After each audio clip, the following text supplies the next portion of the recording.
Ontem à noite, tivemos o maior ataque aéreo da guerra, das 11 da noite às 4 da manhã. E para quem tem que entrar no emprego às 7 ou 8 da manhã, como milhares de berlinenses, sobrou muito pouco tempo para dormir. Os ingleses deviam fazer o mesmo todas as noites. Não interessa a pouca destruição ocasionada.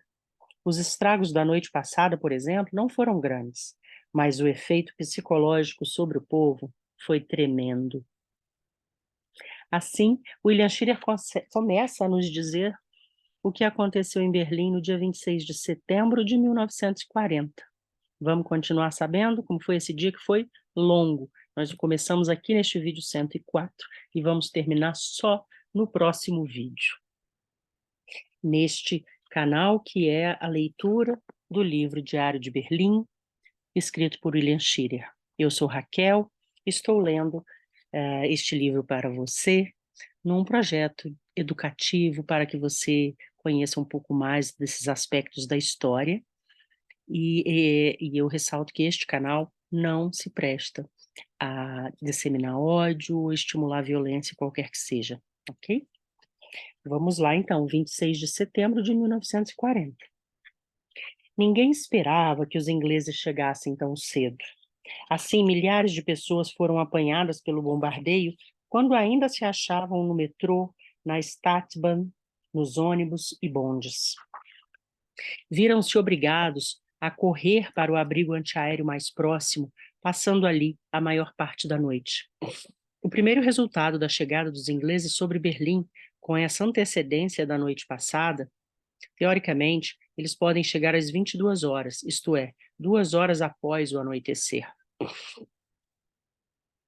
Foi o de obrigar todos os teatros a anunciar hoje que passariam a abrir antes do costume, às 18 horas em lugar das 19h30 ou 20 horas, como anteriormente. E o Ministério da Educação publicou um aviso dizendo que, na hipótese de um ataque se prolongar além da meia-noite, as escolas primárias não funcionarão na manhã seguinte, a fim de que as crianças possam reconquistar o sono perdido. A proibição de mencionar um ataque aéreo enquanto o mesmo está se realizando durante a minha irradiação é um fato que me deixa exasperado. Durante a noite passada, as baterias antiaéreas que servem de proteção à Rundfunk faziam tal ruído com o seu canhoneio durante a minha transmissão que eu não podia ouvir as minhas próprias palavras. O microfone de tipo especial que somos obrigados a usar durante a noite, que impede que o troar dos canhões seja ouvido em Nova York, juntamente com as minhas palavras, é uma verdadeira lástima. Ainda ontem observei que, em lugar de manter um de seus funcionários falando com Nova York de outro estúdio, a fim de modular o som do nosso transmissor durante os 5 minutos que antecedem o meu programa, a RRG passou a irradiar um disco de música bem forte. Com isso, conseguem abafar o ruído dos canhões, mesmo durante os testes da técnica.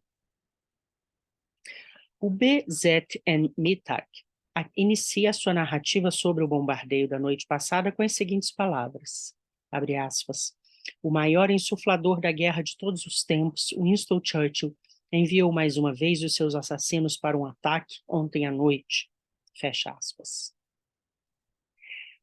Vocês percebem como as fake news que a propaganda nazista faz, escolhem um personagem para atacar, personalizam o inimigo no nome de uma pessoa. Há semanas, meses que eles vêm falando de Winston Churchill, personificando todo o mal em uma pessoa. Nós vivemos isso aqui também, né? Recentemente. Logo que terminei a minha irradiação de 1h da madrugada, os guardas nazistas contra os ataques aéreos obrigaram-me a entrar no abrigo antiaéreo da RRG.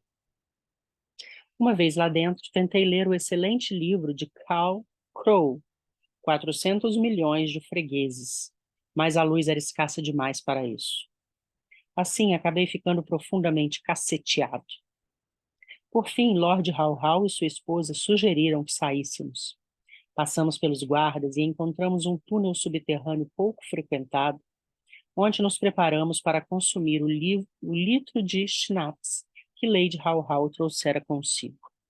Lord How How bebe como qualquer um de nós, e desde que seja possível reprimir a primeira impressão de nojo pelo fato de ele ser um traidor, chega-se a julgá-lo um companheiro interessante e até mesmo inteligente. Quando esgotamos a garrafa de bebida da Lady, julgamo-nos demasiadamente independentes para ter que regressar ao abrigo. How How descobriu uma escada secreta pela qual nos metemos e fomos para o seu gabinete, onde abrimos as persianas da janela e pusemos-nos a apreciar o bombardeio. Os canhões antiaéreos atroavam os ares na zona sul da cidade, iluminando todo o céu. Sentado na escuridão da sala, conversei demoradamente com o homem. How How, cujo nome verdadeiro é William Joyce, mas que na Alemanha passa por Fröhlich, uma tradução aproximada do seu sobrenome inglês, nega que seja um traidor. Argumenta que abandonou a sua nacionalidade britânica para tornar-se cidadão alemão e que, portanto, não é mais traidor que os milhares de ingleses e americanos que renunciaram também às suas cidadanias para se transformarem em simples camaradas na União Soviética, ou que aqueles alemães que, depois de 1848, abandonaram a cidadania alemã e fugiram para os Estados Unidos. Isso não me satisfaz, mas é claro que satisfaz a ele. Como estivesse todo o tempo falando em nós e nossos, perguntei-lhe a qual dos dois povos estava se referindo.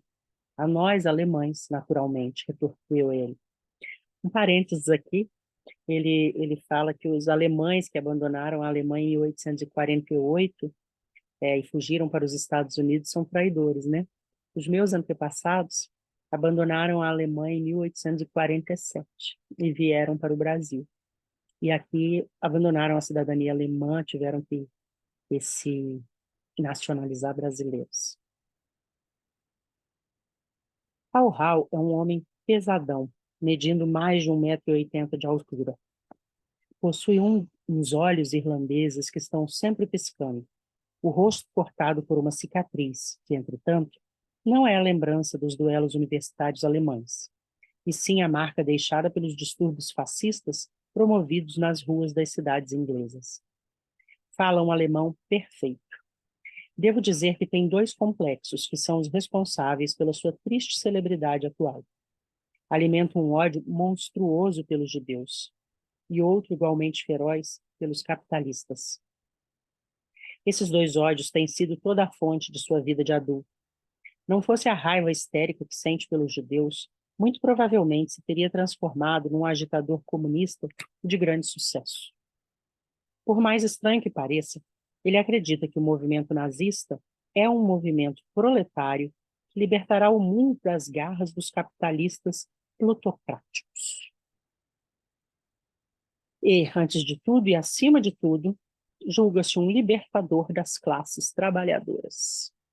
Lord How How encerra as incoerências ideológicas do mundo. O colega de How How, Jack Trevor, um ator inglês que também faz irradiações anti-britânicas para o Dr. Goebbels, não tem o menor interesse pelo proletariado. Sua paixão dominante é também o ódio aos judeus. Ainda durante o inverno passado, era um espetáculo comum vê-lo de pé na neve, arrostando a fúria da ventania, alargando-se em considerações com o guarda da SS, colocado do lado de fora da porta do estúdio, pregando a necessidade urgente de liquidar imediatamente com todos os judeus do mundo. O guarda, que indiscutivelmente não alimentava nenhum amor especial pelos judeus, mas cujo único pensamento era saber por quanto tempo ainda teria que permanecer em serviço, numa noite horrível como aquela, batia os pés gelados sobre a neve, virava o rosto contra a ventania que soprava e ia dizendo "Ya, ya, ya, ya", provavelmente refletindo sobre o grau de extravagância dos ingleses.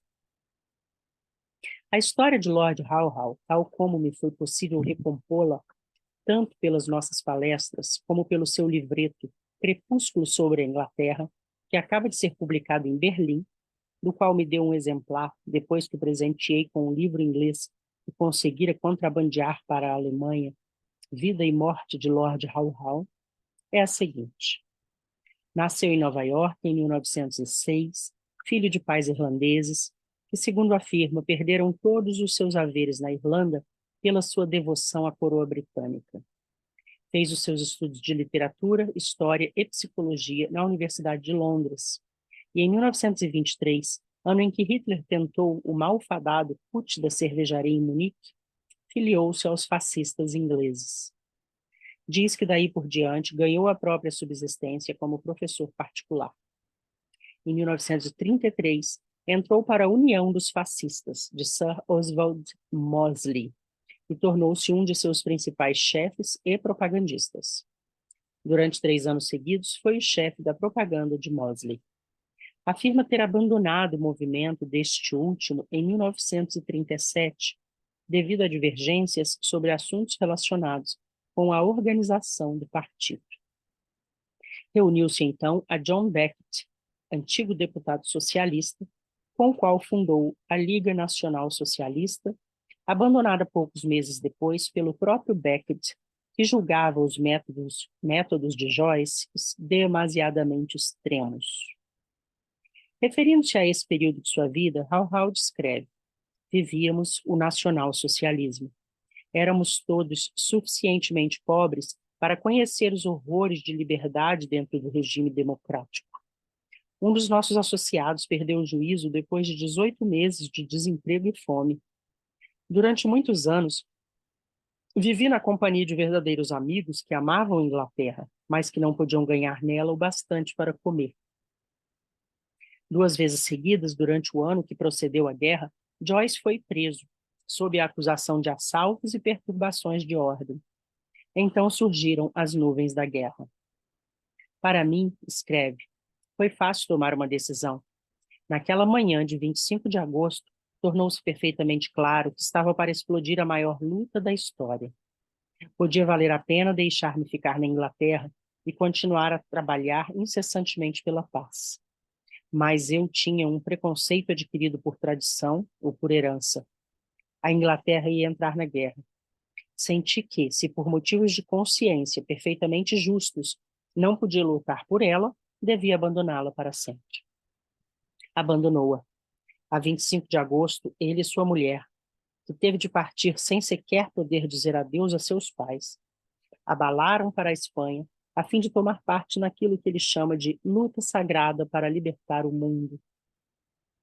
Quem é capaz de encarar a sanguinária derrubada dos povos livres da Europa, iniciada por Hitler, como sendo uma luta sagrada para a libertação do mundo, não precisa dizer mais. O livro de Howe Howe é uma verdadeira salada de idiotices nazistas apregoadas sobre a Inglaterra, entremeadas de algumas verdades sobre os pontos mais escuros e lamentáveis da sua história que todo mundo conhece. A voz extremamente anasalada de Howe Howe foi a princípio considerada como imprestável para o rádio, pelos funcionários do Ministério da Propaganda. Foi um técnico nazista de rádio que fez os seus estudos na Inglaterra, o primeiro a descobrir as suas possibilidades, sendo-lhe então dado uma chance. Falando ao microfone, esse fascista de cara marcada, truculento, agitador da canalha, dá a impressão de ser um desses velhos aristocratas ingleses de sangue azul, já decadentes, tipo familiar no teatro americano. Ainda durante o último inverno, Ed Murrow revelou-me que o programa de Howe Howe era seguido por pelo menos metade dos ouvintes ingleses. Mas isso acontecia quando os ingleses estavam casseteados com a guerra de mentira e achavam Joyce muito divertido. Acho que ele próprio compreende que já perdeu muito da atração que exercia sobre os ouvintes britânicos. Ultimamente, Howe Howe começou a irritar-se também com as tolices que Goebbels o obriga a dizer. Existe ainda um terceiro traidor. Antes de continuar, será que Howe Howe representa alguns dos jornalistas bolsonaristas que nós tivemos recentemente aqui no Brasil? Ou não jornalistas, mas pessoas que apareceram, né, a partir de seus canais aqui no YouTube, bradando as suas verdades ideológicas, né, e vendo no movimento bolsonarista, o movimento salvador da pátria, libertador do povo brasileiro. Existe ainda um terceiro traidor inglês a registrar. Trata-se de Bailey Stewart, antigo capitão dos Seaforth Highlanders, condenado há alguns anos a uma pena de prisão celular na Torre de Londres por ter fornecido certos segredos militares a uma potência estrangeira. A mulher que o levou a isso era uma sereia alemã, e depois de posto em liberdade, ele a seguiu até aqui.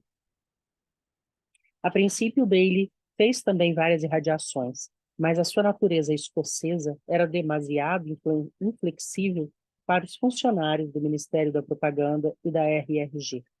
Está atualmente afastado das atividades radiofônicas e trabalha como tradutor do Ministério do Exterior. Uma vez que estou tratando do assunto, devo registrar também os nomes de 3 norte-americanos que estão trabalhando para a propaganda nazista através da RRG. Fred Kaltenbach, de Waterloo, Iowa, provavelmente o melhor dos 3, acredita realmente no nacionalsocialismo com um fanatismo sincero. Quantos amigos nós temos assim, não é? Chegando a discutir continuamente com os tubarões do Partido Nazista, quando estes não concordam com as suas ideias. É um bom locutor. Evito os 3 e somente me encontrei com Kaltenbach uma única vez. Foi em Compiègne, quando ele sustentava uma de suas lutas periódicas com as autoridades do rádio nazista. Deram ordens para que ele não fosse levado de Paris a Compiègne, mas conseguiu fazer-se conduzir até lá em companhia de alguns oficiais do exército e penetrou na cerimônia. Várias vezes foi preso pelas autoridades militares e expulso do local, para onde voltava sempre depois. A maioria dos nazistas julga-o americano demais para o seu gosto, mas o certo é que Kaltenbach se deixaria matar pelo nazismo. O segundo locutor americano é um tal Edward Leopold Delany, conhecido aqui como E.D. Ward. Trata-se de um ator fracassado que conseguia apenas empregos ocasionais com os Mandengues pelo interior dos Estados Unidos. Tem ódio doentio pelos judeus, mas fora disso, é um sujeito de temperamento moderado que transmite a propaganda nazista da pior espécie sem a menor objeção. A terceira pessoa é Miss Constance Drexel, que há vários anos escrevia artigos para o Public Ledger de Filadélfia.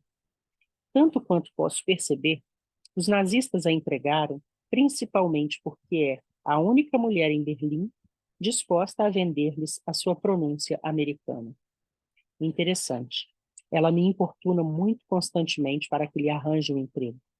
Uma das cadeias de rádio americanas usou seus serviços no início da guerra, mas despediu-a quase em seguida. Para as suas outras transmissões em língua estrangeira, os nazistas possuem uma coleção bastante estranha de balcânicos, holandeses, escandinavos, espanhóis, árabes e hindus. De vez em quando, um desses locutores revela-se suspeito.